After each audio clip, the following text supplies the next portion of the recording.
Vou aprofundar. Se falando aí da questão da inflação, né? A gente sabe dos setores realmente que podem ser beneficiados e dos prejudicados, né? Com essa pressão toda inflacionária. Então, queria que você falasse pra gente aí quais são esses setores, quais são as empresas que você realmente acredita ali que o investidor pode ficar de olho para tentar aproveitar esse momento. Você acha que é possível se expor diretamente ou através por algum ETF a elas? E queria que você falasse então agora um pouco mais aprofundado desses setores.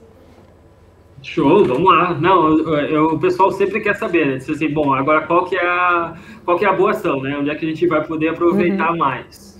E aí vem aquela velha história da tecnologia, né? Muita gente pergunta assim, bom, beleza, tecnologia ainda vai subir? Nesse setor, eu sempre dou o exemplo do Netflix. Acho que muita gente tem em casa e utiliza. Se a gente tem um cenário inflacionário, o Netflix ele não consegue elevar os preços da mesma forma, por exemplo, que no mercado, Walmart, ou no Brasil seria um Pão de Açúcar, um Carrefour, que ele consegue repassar. Subiu a inflação, empresas de consumo, elas conseguem repassar o preço para o consumidor final, pelo menos com um certo grau, seja 100%, seja mais, 120%, seja 90%. Empresas de tecnologia, elas geralmente têm mais dificuldade. Então, o Netflix subiu os preços, mas sobe de maneira mais comedida. Por quê? Porque ela tem competição. Tem Disney, tem HBO, tem Amazon Prime. Se ela aumentar muito, ela não vai conseguir se beneficiar. Outra coisa, empresas como o Walmart têm o estoque delas, o inventário. Aquele estoque, se os preços aumentam, ela comprou mais barato. E se ela vender com o aumento da inflação, ela ganha mais do spread, porque ela aumentou o preço, sei lá, 10, 15, 20%, obviamente isso se reflete no lucro. Depois ela vai ter que comprar um produto mais caro para repor aquele estoque, sim. Mas um aumento inflacionário para empresas que têm estoque é benéfico. Empresa de construção, comprou um apartamento, teve inflação, aumentou os preços, ela consegue vender mais caro. Então, tudo que tem ativo real no seu balanço, tudo que tem inventário no seu balanço, provavelmente consegue, de alguma forma, repassar um aumento inflacionário. Isso não é o caso das empresas de tecnologia. As empresas de tecnologia, elas geralmente não têm inventário, é um benefício delas, pelo menos na crise, elas não ficaram com peso, não tinham risco de não vender.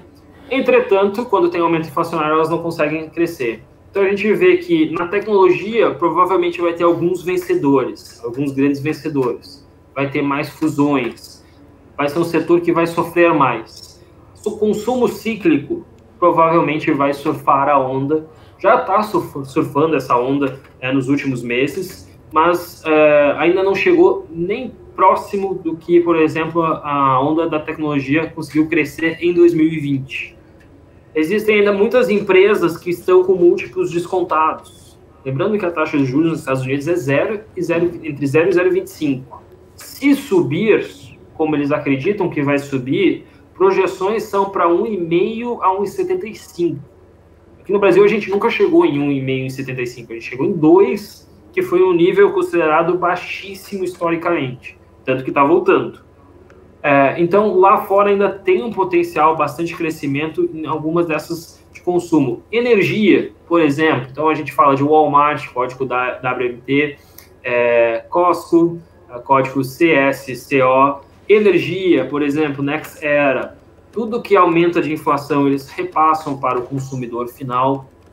Então, na nossa visão, a gente está tentando se expor principalmente a empresas de consumo e empresas value, aquela velha história do Warren Buffett, que todo mundo lembra, a velha escola Value Investing, que são ligadas mais à economia real. Então, andou, sim, mas a gente tem que lembrar que estão começando o consumo. A gente, mesmo nos Estados Unidos, as pessoas estão voltando a viajar.